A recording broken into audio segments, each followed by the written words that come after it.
नमस्कार दोस्तों, नमः शिवाय। जीवन ज्योति चैनल में आप सभी का हार्दिक स्वागत करती हूँ। दोस्तों, आज हम सब मिलकर श्रवण करेंगे माता महालक्ष्मी जी की व्रत कथा। अगहन मास गुरुवार के दिन हम विधि विधान से माता महालक्ष्मी जी की पूजा अर्चना करते हैं और व्रत धारण करते हैं। इस व्रत में हमें माता महालक्ष्मी जी की कथा का श्रवण अवश्य ही करना चाहिए।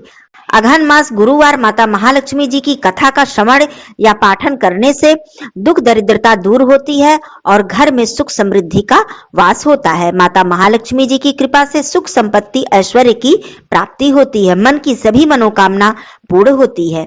श्री महालक्ष्मी माता जी के अनेक रूप तथा अनेक नाम हैं। भूतल में वे छाया, शक्ति, तृष्णा, शांति, जाति, लज्जा, श्रद्धा, कांति, वृत्ति, स्मृति, दया, तुष्टि, माता, अधिष्ठात्री एवं लक्ष्मी के रूप में स्थित हैं। हम उन्हें प्रणाम करते हैं।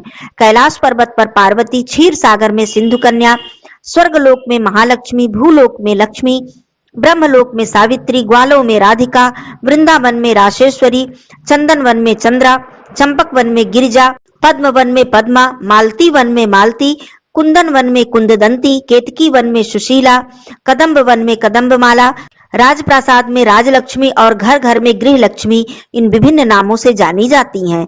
इस तरह सर्वथा चारों ओर सर्वभूत में सुपरिचित माता श्री महालक्ष्मी जी की यह कथा हम श्रवण करेंगे।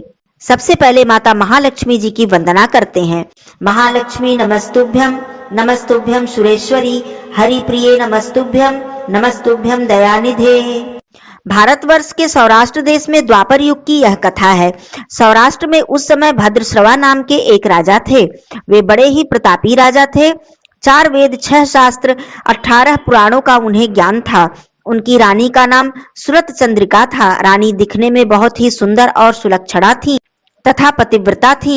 उन दोनों को 7 पुत्र तथा उसके बाद एक कन्या का वरदान मिला था। कन्या का नाम श्यामबाला था।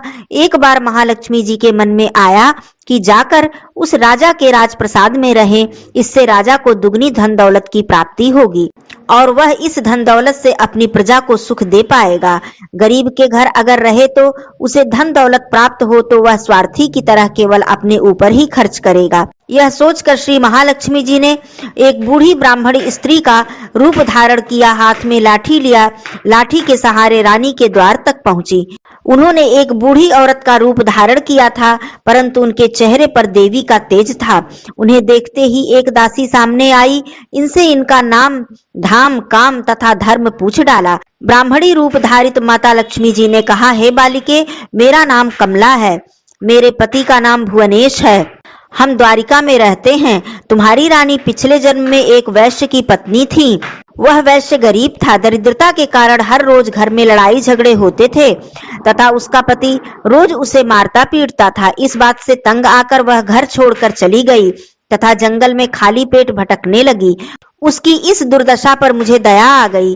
तब मैंने उसे सुख संपत्ति देने वाली श्री महालक्ष्मी जी की कथा सुनाई। मेरे कहने पर उसने श्री महालक्ष्मी जी का व्रत किया। श्री महालक्ष्मी जी प्रसन्न हुई और उसकी गरीबी दूर हो गई। उसका घर संसार दौलत, संतति, संपत्ति से भर गया। बाद में पति पत्नी दोनों परलोक सिधारे। लक्ष्मी व्रत करने के कारण वह लक्ष्मी लोक में रहे। उन्होंने जितने साल महालक्ष्मी जी का व्रत किया उतने हजारों साल उन्हें सुख भोग मिला। इस जन्म में उनका जन्म राजघराने में हुआ है, परंतु वह श्री महालक्ष्मी जी का व्रत करना भूल गई हैं। उसे यह याद दिलाने मैं यहाँ पर आई हूँ। बुढ़िया की बातें सुनकर दासी ने उन्हें प्रणाम किया तथा श्री महालक्ष्मी जी का व्रत किस तरह किया जाए इसके बारे में पूछा। बुढ़िया का रूप धारण किए हुए श्री महालक्ष्मी माता ने दासी को पूजा की विधि तथा महिमा बताई। इसके बाद वह दासी माता को प्रणाम करके रानी को बताने अंदर चली गई। राज वैभव में रहते हुए रानी को अपने ऐश्वर्य पर बहुत ही घमंड था। संपत्ति तथा अधिकार की वजह से वह उन्मत्त हो गई थी। दासी द्वारा बताई गई बुढ़िया की बातें सुनकर वह आग बबूला हो गई। राजद्वार पर आकर बुढ़िया रूपी श्री महालक्ष्मी पर बरस पड़ी। उसे यह मालूम नहीं था कि श्री महालक्ष्मी माता बुढ़िया का रूप धारण किए हुए उनके द्वार तक आई हैं। परंतु रानी का यह रूखा व्यवहार देखकर और अपना अनादर देखकर माता ने वहां ठहरना उचित नहीं समझा। वहां से वह चल पड़ी। राह में उन्हें राजकुमारी श्यामबाला मिली। उन्होंने श्यामबाला को अपनी सारी बातें बताई। श्यामबाला ने अपनी ओर से श्री महालक्ष्मी माता जी से क्षमा मांगी। माता को उस पर दया आ गई। उन्होंने श्यामबाला को श्री महालक्ष्मी व्रत के विषय में बताया। उस दिन अगहन माह का पहला गुरुवार था। श्यामबाला ने परम श्रद्धा से श्री महालक्ष्मी जी का व्रत किया। फलस्वरूप राजा सिद्धेश्वर के सुपुत्र मालधर से उनका विवाह हो गया। वह धन दौलत ऐश्वर्य वैभव से माला माल हो गईं। पति के साथ ससुराल में आनंद से दिन बिताने लगी। इधर श्री महालक्ष्मी जी का रानी पर प्रकोप हुआ। फलस्वरूप राजा भद्रश्रवा का राज्य एवं राज कारोबार नष्ट हो गया। यहाँ तक कि खाने के भी लाले पड़ गए। ऐसी हालत में एक दिन रानी ने राजा से निवेदन किया, हमारा दामाद इतना बड़ा राजा है, धनवान है, ऐश्वर्यशाली है, क्यों न हम उसके पास जाएं और उसको अपना हाल बताएं, वह जरूर हमारी मदद करेगा। इस बात पर राजा भद्रश्रवा दामाद के पास रवाना हुए।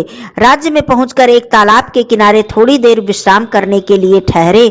तालाब से पानी लेने आते जाते दासियों ने उन्हें देखा। उन्होंने विनम्रता से उनकी पूछताछ की। तब उन्हें मालूम हुआ कि वे रानी श्यामबाला के पिता हैं। दासी दौड़कर जाकर रानी को सारी बात बताई। रानी ने दासी के हाथ राज परिधान भेजकर बड़े ठाट से उनका स्वागत किया और आदर सत्कार किया, खान पान करवाया। जब वे लौटने लगे तो सोने की मोहरों से भरा हुआ घड़ा दिया। राजा भद्रश्रवा जब वापस लौटे तो उन्हें देखकर रानी सूरत चंद्रिका बहुत ही खुश हुई। उन्होंने सोने की मोहरों से भरे घड़े का मुंह खोल दिया, पर हाय भगवान, घड़े में धन के बदले कोयले मिले। यह सब श्री महालक्ष्मी जी के प्रकोप से हुआ। इस प्रकार दुर्दशा में और कई दिन बीत गए। इस बार रानी स्वयं अपनी कन्या के पास गईं। वह दिन अगहन माह का अंतिम गुरुवार था। श्यामबाला ने श्री महालक्ष्मी जी का व्रत किया, पूजा की और अपनी माता से भी व्रत करवाया। इसके बाद रानी अपने घर आए।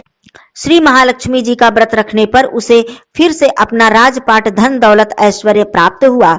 वह फिर से सुख शांति आनंदमय जीवन व्यतीत करने लगी। कुछ दिनों बाद राजकन्या श्यामबाला अपने पिता के घर आई। उसे अपने घर देखकर सूरत चंद्रिका को पुरानी बातें याद आ गई कि श्यामबाला ने अपने पिता को कोयला भरा हुआ घड़ा दिया था और कुछ तो नहीं दिया। इसी कारण श्यामबाला को पिता के घर आने पर उसका कोई आदर आतिथ्य नहीं हुआ, बल्कि अनादर हुआ। पर उसने इस बात का बुरा नहीं माना और अपने घर लौटते समय उसने पिता के घर से थोड़ा सा नमक ले लिया। अपने घर लौटने पर उनके पति ने पूछा, अपने मायके से क्या लाई हो? इस पर उन्होंने जवाब दिया, वहां का सार लाई हूँ। पति ने पूछा, इसका क्या मतलब है? श्यामबाला ने कहा, थोड़ा धीरज रखिए, सब मालूम हो जाएगा। उस दिन श्यामबाला ने सारा भोजन बिना नमक डाले ही बना दिया और परोस दिया। पति ने खाना चखा। सारा खाना बिना नमक का स्वादहीन लग रहा था। फिर श्यामबाला ने थाली में नमक डाला। इससे सारा भोजन फिर से स्वादिष्ट लगने लगा। तब श्यामबाला ने पति से कहा, यही है वह मायके से लाया हुआ सार। पति को उसकी बात सही लगी।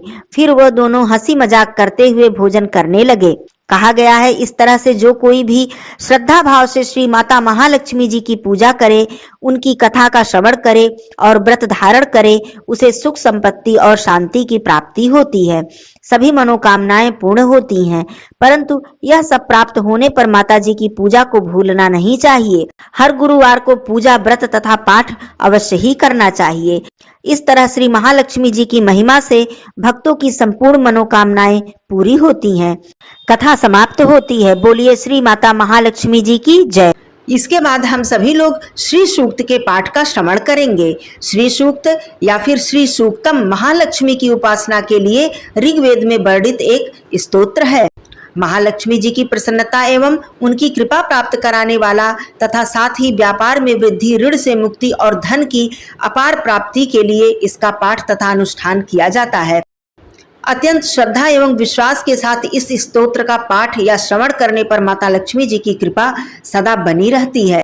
वह व्यक्ति माता लक्ष्मी जी की कृपा प्राप्त करता है तथा धन, ऐश्वर्य तथा यश एवं कीर्ति का स्वामी बनता है। हे सर्वज्ञ अग्निदेव, सुवर्ण के रंग वाली, सोने और चांदी के हार पहनने वाली, चंद्रमा के समान प्रसन्न कांति स्वर्णमयी लक्ष्मी देवी को मेरे लिए आवाहन करो। हे अग्नि, उन लक्ष्मी देवी को जिनका कभी विनाश नहीं होता, जिनके आगमन से मैं सोना, गौ, घोड़े तथा पुत्रादि को प्राप्त करूंगा, मेरे लिए आवाहन करो। जिन देवी के आगे घोड़े तथा पीछे रथ रहते हैं, जो हस्तिनाथ को सुनकर प्रमुदित होती हैं, उन्हीं श्रीदेवी का मैं आवाहन करता हूँ।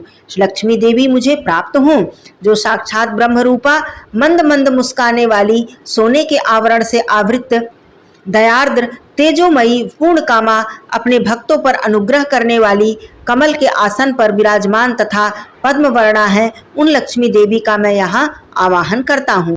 मैं चंद्रमा के समान शुभ्र कांति वाली, सुंदर, दुत्यशालिनी, यश से दीप्तिमती, स्वर्गलोक में देवगणों के द्वारा पूजिता, उदारशीला, पद्महस्ता लक्ष्मी देवी की शरण ग्रहण करता हूँ। मेरा दारिद्र्य दूर हो जाए, मैं आपको शरण्य के रूप में वर्ण करता हूँ। हे सूर्य के समान प्रकाश स्वरूपे, तुम्हारे ही तप से वृक्षों में श्रेष्ठ मंगलमय बिल्व वृक्ष उत्पन्न हुआ। उसके फल से हमारे बाहरी और भीतरी दारिद्र्य को दूर करो।